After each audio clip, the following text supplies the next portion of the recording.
Okay, this is Mark Herman again. This is episode 2 of the Pacific War series.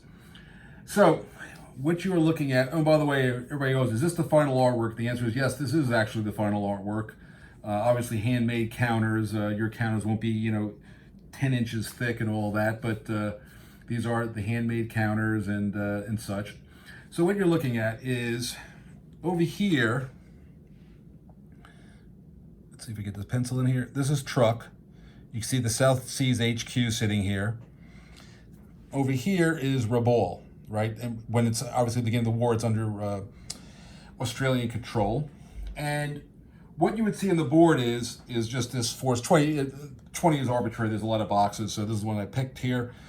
And the Japanese know that there's a force here, and they want to attack it. So I'm just going to show you how you activate units before I show you how you launch a gigantic operation to take over the entire southern region as they did historically. I just wanted to kind of walk you through how a actual activation, how you pay costs, and it's very simple.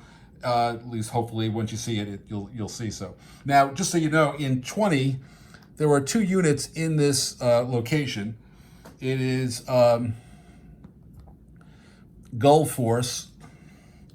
And you can see here, I think you can see this. Yeah, here we go. You'll see that it's an infantry battalion. It's got a true quality of 4. 9's the best. There is no 9s, there's an 8. That's the Marines. There are some 8s.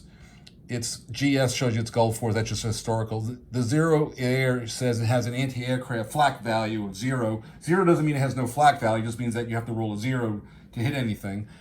So a 10% chance. And it is 1 battalion's worth. A division could have like 14 or 16 battalions. This is just a single battalion. And then we have an air unit, which is on its unactivated side. You can tell that because this number is its activation cost of 1.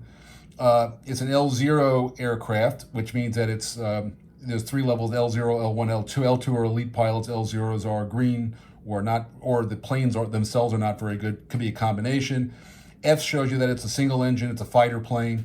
And 4 is if it were to come up, if the Japanese attacked and it was alerted, it would fight. It could still fight cap over its own air base with a strength of 4.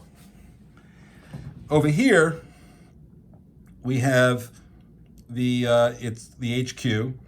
It's a 4. That's its cost. It's got a range of 15, and Force 47 is in this location, and there's a base here showing you that the facilities are operational. Now, if we wanted to activate an offensive, so there would be a bid. So each side would secretly bid a certain number of command points. And let's say the Japanese bid 20, and the Allies bid 10. So the Japanese would win the bid with 20, and now they have to spend up to, well, they can't spend more than 20, but they can spend up to 20 points now activating units. And so let me show you how an operation works very quickly. So we know that this is force number 47 underneath there. And force 47, I'm just going to put it out on the table. You would do this, secretly, but we're obviously trying to show that there's 2 cruisers. We have a seaplane tender carrier unit. There are rules for these things getting converted into light carriers later in the war for the Japanese. We have 2 fast transports. We want to activate units to do the invasion, so we're going to put an engineer regiment. You always want to bring engineers along, and a infantry regiment. And of course, we know that the Australians have airplanes available. And so we're going to activate our airplanes. Now, I'm not going to go through all the numbers on what these counters represent, but the main number is 1. See that red 1, red 1, red 1, red 1. So we're going to add up all the values and see how much this costs to activate. So it's 1, 2, 3, 4, 5, 6, 7, 8, 9, 10, 11, 12. So 12 command points activates all of those units for a 2-week operation. That's the sort of the base cost. Now, if you wanted to have a 3-week operation, that would double the cost. So 12 would become 24, and you can now have a 3-week operation. If you wanted an entire month operation, you multiply by 3. So obviously 12 times 3 is 36. The other cost, so that's the main cost. You got the base cost times how much time you're going to, logistically support these units. The second cost is the size of it. So if you have 10 or less command points in the base cost, you don't need any HQ really to coordinate it. It would be a smaller level operation.